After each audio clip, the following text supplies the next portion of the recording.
Shadnagar municipality బుచ్చిగూడ రోడ్డులో గల SR petrol pump సమీపంలో ఓ గుర్తు తెలియని మహిళ మృతదేహం కలకలం రేగింది. పటేల్ రోడ్డుకు చెందిన రాములు మూటలో చుట్టి రోడ్డు పక్కన పడివేయాలని చూస్తుండగా పెట్రోలింగ్ పోలీసులు గమనించి పిలిచి వివరాలపై ఆరా తీశారు. దీంతో పాత సామాన్లు పడివేయడానికి వచ్చినట్లు రాములు తెలిపారు. తీరా పోలీసులు మూట తెరిచి చూడగా అందులో మహిళ మృతదేహం కనిపించింది. వివరాలు అడగ్గా చనిపోయిన మహిళ కొడుకును తాను దత్తత తీసుకున్నామని, కానీ రోజు తన కొడుకును తిరిగి ఇచ్చేయాలని కూడా వేధింపులకు గురి చేస్తుందని అన్నారు. మహిళ వేధింపులు తాళలేకనే తన భార్య శారద మరదలు జ్యోతి సాయంతో చున్నీతో హత్య చేసినట్లు రాములు ఒప్పుకున్నారు. కేసు నమోదు చేసుకున్న పోలీసులు దర్యాప్తు చేస్తున్నారు. మృతదేహాన్ని షాద్నగర్ ప్రభుత్వ కమ్యూనిటీ ఆసుపత్రికి తరలించినట్లు చెప్పారు.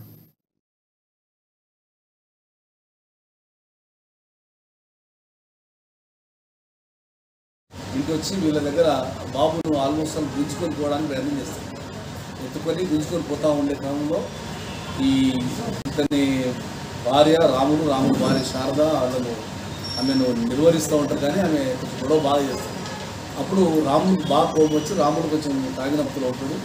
ఆయన కోపం వచ్చి ఎట్లయినా ఈమెను చంపేస్తే బాబుని మళ్ళీ అడగదు, ప్రాబ్లం ఉండదనే ఉద్దేశంతో అప్పటికి బాబు వీళ్ళకి అలవాటు అవుతూ ఉన్నాడు అనే ఉద్దేశంతో ప్లాన్ చేసుకుని ఆ రాత్రి ఆమెను లోపలికి ఇంట్లోకి విడిచి ఇంట్లోనే కూర్చోబెట్టి